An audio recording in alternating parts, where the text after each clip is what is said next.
du Québec. Entrée de jeu, j'aimerais donc vous lire 2 constats du rapport de la vérificatrice générale. Le premier constat. Les coûts du programme CASA ont augmenté de près de 500 millions de dollars et cette augmentation n'a pas été clairement communiquée aux décideurs. Le constat numéro 4. Dans les redditions de comptes, la direction du programme affirmait que le développement se déroulait comme prévu, alors que des retards s'accumulaient et que des problèmes de qualité étaient perceptibles. Concernant spécifiquement le sujet qui nous préoccupe, soit la reddition de comptes à la Commission de l'administration publique, la vérificatrice générale mentionne au paragraphe 25 de son rapport ce qui suit. Des informations incomplètes ont été véhiculées dans les communications transmises par la SAC à la Commission de l'administration publique et au dirigeant principal de l'information. En effet, ces communications ne faisaient pas état des dépassements de coûts par rapport au contrat avec l'Alliance. Les informations transmises ne donnaient donc pas un portrait juste de la situation. Ce paragraphe fait référence à la période ayant suivi la réorganisation de septembre 2020. Un constat similaire est posé au paragraphe 100. La SAC rendait compte de l'avancement du programme, notamment à la Commission de l'administration publique, au dirigeant principal de l'information et à la population. Or, l'information contenue dans les documents transmis n'offrait pas un portrait clair et complet de la situation. Elle poursuit au paragraphe 102. Certaines redditions de comptes transmises à la Commission de l'administration publique et au dirigeant principal de l'information étaient contradictoires avec celles présentées au comité de direction et au conseil d'administration de la SAC. En effet, entre mars et décembre 2020, la direction du programme affirmait au comité de direction et au conseil d'administration qu'il existait peu de marge de manœuvre dans la matérialisation des bénéfices. Pourtant, pendant la même période, la reddition de comptes fournie à la commission et au dirigeant principal de l'information laissait croire que les bénéfices se réalisaient comme prévu. De la même manière, entre décembre 2019 et septembre 2020, la direction du programme affirmait à l'interne que la gestion du contrat entre la SAC et l'Alliance faisait l'objet d'un plan d'action en raison de problèmes importants liés à la relation contractuelle. Or, durant la même période, la reddition de comptes transmise à la commission et au dirigeant principal de l'information affirmait plutôt que la gestion contractuelle était assurée comme prévu. Finalement, une reddition de comptes a été effectuée auprès de la Commission de l'administration publique en février 2022. Les résultats des 3 indicateurs qui portaient sur la gestion du contrat et les bénéfices étaient cohérents avec ceux ayant été présentés au comité de direction et au conseil d'administration de la Société d'assurance automobile du Québec. Ce n'est pas uniquement à l'externe que la reddition de comptes n'était pas adéquate et complète, Madame la Présidente, elle l'était aussi à l'interne. D'ailleurs, concernant cette reddition de comptes de 2022, il est inexact de prétendre, comme le fait le leader de l'opposition officielle à la page 4 de son avis de violation de droits et de privilèges, que tous les voyants étaient au rouge. Le début du tableau à la page 25 du PowerPoint de la vérificatrice générale fait état de plusieurs indicateurs au vert, notamment ceux sur la gestion du contrat, l'indice de performance des coûts et l'indice de performance des délais. De façon générale, la vérificatrice générale nous apprend au paragraphe 81 de son rapport qu'à partir de septembre 2020, la direction du programme a présenté au comité de direction au conseil d'administration de la SAC des redditions de comptes qui indiquaient que le développement des composantes de la livraison 2, donc les fonctionnalités liées au permis, à l'immatriculation au contrôleur routier et au contrôle routier du programme CASA, progressait comme prévu. Or, les retards s'accumulaient et les coûts au programme augmentaient. De plus, plusieurs enjeux de qualité étaient perceptibles, mais la reddition de comptes à leur sujet n'était pas adéquate. Elle ajoute au paragraphe 87 « Rappelons qu'après la replanification de septembre 2020, le développement de la livraison 2 a commencé à prendre du retard. » Voir le constat numéro 2 du rapport. La direction du programme en était consciente puisqu'elle confirmait l'existence de retard auprès de l'Alliance à chaque trimestre. Toutefois, jusqu'en juin 2022, soit pendant 1 an et demi, les redditions de comptes qu'elle présentait au comité de direction au conseil d'administration de la SAC indiquaient que le développement progressait comme prévu. En février 2020, la direction de programme estimait que plus de 140 millions avaient été dépensés pour la livraison 2, alors que le budget total de cette livraison devait être de 96,9 millions de dollars. En septembre 2020, l'ensemble des coûts pour le programme CASA est passé de 638 millions de dollars à plus de 940 millions de dollars. À l'interne de la SAC, la direction du programme a véhiculé que les coûts s'élevaient désormais à 682 millions de dollars, sans dépassement de coûts additionnels par rapport au contrat avec l'Alliance. Paragraphe 24. Ce n'est qu'en juin 2022 que la direction du programme a communiqué au comité conjoint de suivi du programme CASA l'ampleur des besoins contractuels supplémentaires puisqu'elle estimait alors que les 458,4 millions de dollars du contrat avec l'Alliance seraient dépensés avant la fin de l'année, paragraphe 28. Les paragraphes 81, 82, 86 et 99 détaillent aussi les enjeux de reddition de comptes à l'interne, que ce soit au niveau des indicateurs, des cibles, de la qualité de développement des travaux, de développement informatique et les risques associés à la mise en service de la livraison 2. Madame la Présidente, S'il y a un outrage qui a été commis envers la Commission de l'administration publique, le gouvernement convient qu'il y a lieu de le réprimer.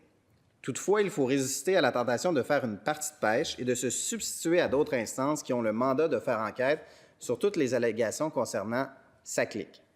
Les enjeux de gouvernance et de gestion contractuelle dans le dossier de CASA, bien qu'elles soient d'une très grande importance, ne sont pas celles que nous devons trancher dans le cadre de la présente question de privilège. La Commission d'enquête publique et l'Autorité des marchés publics feront la lumière sur ces enjeux. Ce n'est pas l'objet de la question de privilège. La question qui nous préoccupe aujourd'hui est de savoir si, prima facie, la SAC et les 5 individus visés dans la question de privilège soulevée par le leader de l'opposition officielle ont commis une violation des droits et privilèges de cette Assemblée. Pour déterminer s'il y a violation des droits et privilèges prima facie, vous devez vous laisser guider par les concepts jurisprudentiels bien établis. Vous devez tenir compte des faits allégués, lesquels doivent être appuyés par une preuve suffisante et sur le droit parlementaire. Dans le cas à l'espèce, bien que le leader de l'opposition officielle n'allègue pas que la violation de privilège relève d'un des cas listés à l'article 55 de la Loi sur l'Assemblée nationale, il y a un élément à retenir. Que ce soit dans le cas de la présentation d'un faux document prévu au paragraphe 3 de l'article 55 ou dans le cas de la contrefaçon, de la falsification ou de l'altération d'un document prévu à l'article 4, cela doit avoir été fait dans l'intention de tromper. Dans le cas d'un témoignage faux ou incomplet prévu au paragraphe 2, la jurisprudence vient nous dire que le témoignage en question doit avoir été fait avec une certaine intention d'induire en erreur ou de nuire au bon déroulement des travaux parlementaires. Toute infraction de nature similaire doit, elle aussi, à notre avis, reposer sur une intention de tromper. La première question à laquelle vous devez répondre, c'est donc la question de savoir s'il y a une preuve probante que lorsque des informations ont été transmises à la CAP, les personnes qui les ont transmises avaient l'intention de tromper la Commission de l'administration publique, ou si plutôt ces personnes transmettaient de l'information qu'elles croyaient elles-mêmes exacte. La deuxième question à laquelle vous allez devoir répondre est la suivante. Pour reconnaître qu'une personne a prima facie commis une violation de droits et privilèges de l'Assemblée nationale, est-ce que cette preuve probante doit démontrer qu'elle a elle-même commis un geste de cette nature? Est-ce que, comme l'allègue le leader de l'opposition officielle, un effet domino dans la chaîne de transmission d'informations est une preuve probante pour démontrer qu'une personne a violé les droits et privilèges de l'Assemblée? Est-ce qu'une violation des droits et privilèges de l'Assemblée peut, comme l'allègue le leader de l'opposition officielle, être indirecte? Est-ce qu'il y a de la jurisprudence à cet effet? En ce qui nous concerne, nous n'avons rien trouvé, Madame la Présidente. La troisième question à laquelle vous devez répondre porte sur la correspondance acheminée par le président directeur général de la Société d'assurance automobile du Québec à la Commission le 31 janvier 2024. Rappelons-nous d'abord que la Commission d'administration publique avait demandé à la SAC en 2019, lorsque la reddition de comptes a débuté. Les membres de la CAP souhaitaient alors recevoir un état d'avancement détaillé du programme CASA, tel que nous le démontre la correspondance du président de la Commission de l'administration publique adressée à la SAC le 31 juillet 2019. Le 6 décembre 2023, n'ayant pas reçu un tel état d'avancement depuis le 21 avril 2002, le président relance la SAC pour obtenir une mise à jour sur le déploiement du projet CASA. Le leader de l'opposition officielle allègue que le 31 janvier 2024, le PDG de la SAC transmet à la Commission de l'administration publique une fiche de suivi du projet dans laquelle il n'était aucunement mention des enjeux liés au déploiement du projet ainsi que du respect de l'enveloppe budgétaire. Il mentionne que la Commission n'a donc pas obtenu une reddition de comptes adéquate telle que la SAC s'y était engagée. Précisons d'abord qu'il n'y a jamais eu d'ordre de production de documents adoptés par la Commission de l'administration publique envers la SAC. Si nous revenons à la correspondance de 2024, les ratés du lancement de la livraison 2 étaient connus et avaient fait grand bruit dans l'espace public. Si les membres de la Commission de l'administration publique estimaient que l'information transmise quant au déploiement du programme CASA n'était pas complète, ils auraient très bien pu demander des informations supplémentaires à la SAC, ce qu'ils n'ont pas fait. Madame la Présidente, la troisième question que vous devez trancher est à notre avis la suivante. Est-ce qu'alors que les ratés du déploiement de la livraison 2 du programme CASA étaient connus et alors que les membres de la Commission de l'administration publique n'ont pas demandé aucune information supplémentaire quant à la correspondance transmise le 31 janvier 2024 par le PDG de la SAC, nous pouvons conclure aujourd'hui que cette correspondance était de nature à enfreindre les privilèges de l'Assemblée?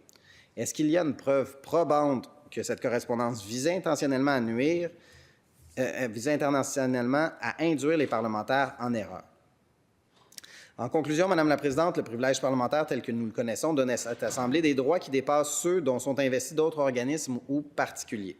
L'exercice de tels droits vient avec de grandes responsabilités, surtout lorsque ce sont des tiers qui sont visés. Les faits de la présente question sont à la fois graves et complexes. Tel que l'a mentionné la jurisprudence, la présidence a la responsabilité de s'assurer du sérieux de la question de privilège soulevée et de s'assurer qu'il y a une preuve probante au soutien des faits allégués. Cette preuve probante doit, à notre avis, être évaluée pour chacune des personnes visées par la question de privilège.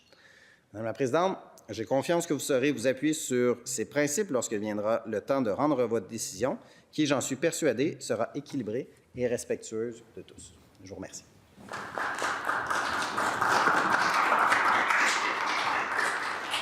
Merci, Monsieur le leader du gouvernement.